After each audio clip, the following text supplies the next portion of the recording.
मुंबई खबरनामा, जनता की आवाज, सच के साथ। मुंबई कांग्रेस प्रवक्ता निजामुद्दीन राइन सर हैं।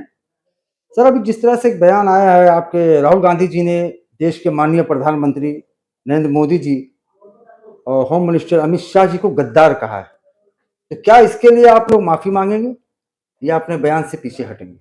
देखिए, राहुल गांधी देश के सर्वमान्य नेता हैं, न सिर्फ कांग्रेस पार्टी के, बल्कि चूंकि वो लीडर ऑफ अपोजिशन हैं तो दूसरी पार्टियों के भी वो नेता हैं।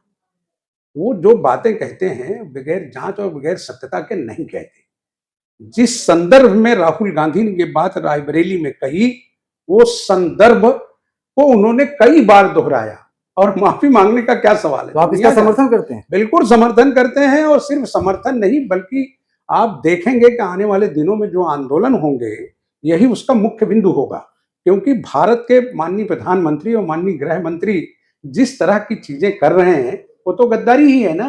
आपको कोविड के जमाने की चीजें याद होंगी। सर, क्या आधार, क्या है, किन आधारों पर? आधार, जब आप कोई कमिटमेंट करें और उससे फेल हो जाएं तो वो गद्दारी ही है ना।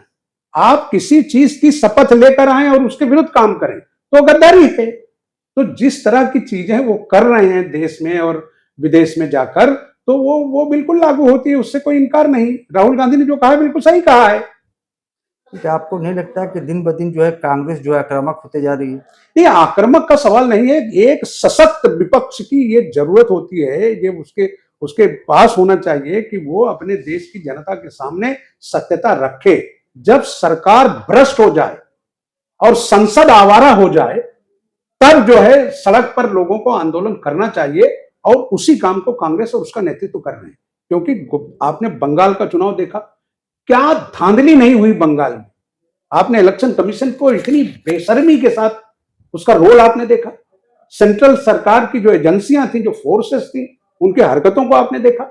उसके बावजूद अगर हम ये विश्वास करें कि हम जो है एक लोकतांत्रिक प्रक्रिया में जी रहे हैं, तो मैं समझता हूं कि इससे ज्यादा घटिया बात कोई नहीं होगी। तो क्या अभी ये लगता है कि कांग्रेस जो है कि अब व्यक्तिगत टिप्पणी नहीं है।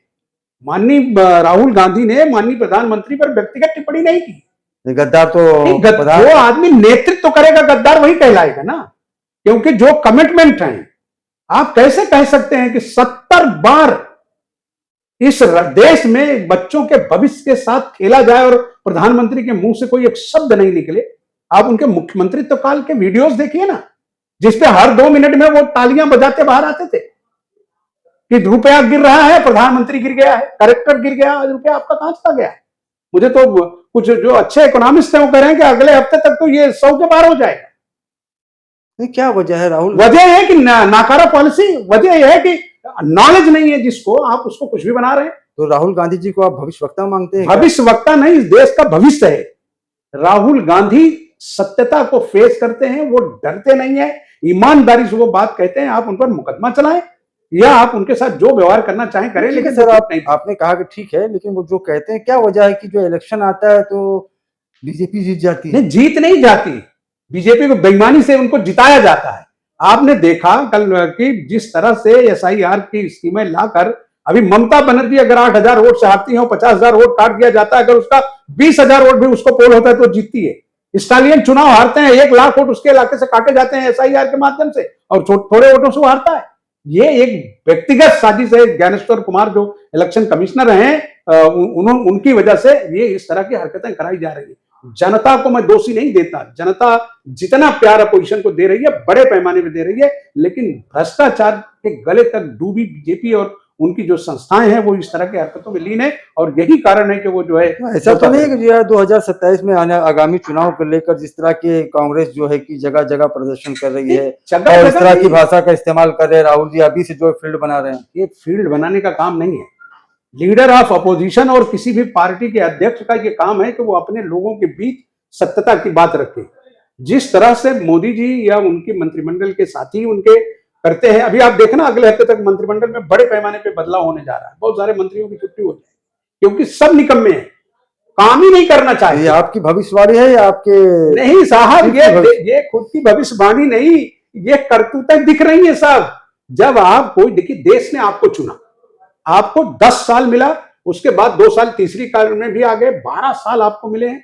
इन 12 वर्षों में भी अगर आप देश के युवाओं को नौकरी नहीं दे सकते, देश में गिरती हुई अर्थव्यवस्था को सुधार नहीं सकते, देश के अंदर आपके फंडिंग खत्म हो रही है, रिजर्व बैंक पूरी तौर से खाली हो चुकी है, तो जब इस तरह की चीजें होंगी जवाबदार कौन होगा? किसान आज भी आत्महत्या कर रहा है, आज भी वो मर रहा है। अब जो है आपके पास आज भी कोई पॉलिसीज नहीं है। स्टूडेंट्स का तो आप देख ही रहे हैं कि 1-2 बार हो सकता है मिसयूज, एक आध बार होता है, लेकिन ये तो वेल प्लान्ड है सरकार का। हमको सरकारी नौकरियां नहीं देनी है, यही सबसे अच्छा साधन है कि पर्चे लीक करा दो और लोग जो है नौकरियों के लिए आएंगे। तो कांग्रेस को भी अब मौका मिल गया है, कांग्रेस भी कांग्रेस ने कर रही है। देखिए ऐसा है कि प्रदर्शन करना ये सबके लिए बेहतर है और ये हर आदमी के लिए, जो लोग सबके लिए बेहतर है या कांग्रेस के लिए बेहतर है आगामी चुनाव को लेकर? ऐसा है, कांग्रेस चुनाव के लिए कभी फील्ड में नहीं आती।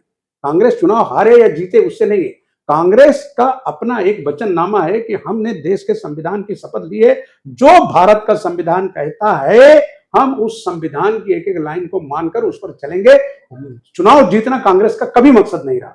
अगर चुनाव कांग्रेस का जीतना मकसद होता तो आप देखिए कि मनमोहन सिंह के पहले और मनमोहन सिंह तक कांग्रेस इतनी ज्यादा पावरफुल में थी कि इनसे ज्यादा सीटें थी, लेकिन उन्होंने कभी अपोजिशन को तकलीफ नहीं दिया। स्वयं आप जो है अटल जी का भाषण सुन लीजिए, स्वयं अटल जी को उन्होंने यूएन भेजा था, आप वो देख लीजिए। स्वयं उस जमाने की जो लीडर ऑफ अपोजिशन थी सुषमा स्वराज, अभी भी उनके भाषण जो है यूट्यूब पर हैं, आप वो सुन लीजिए तो ऐसा लगेगा। लेकिन आज क्या है, भारत के माननीय प्रधानमंत्री संसद छोड़ के भाग जाते हैं, इंटरव्यू देना नहीं चाहते, विदेशों में अपनी छवि खराब कर रहे हैं। क्या क्या काम प्रधानमंत्री की, क्या क्या रुतबा होता है प्रधानमंत्री का? आपने भारत में 1-2 नहीं, 15 से ज्यादा प्रधानमंत्री रहे, उसमें से बीजेपी के भी प्रधानमंत्री रहे। अटल जी का शासनकाल वो देख लेते। चलिए ठीक है, आज के पॉडकास्ट में इतना।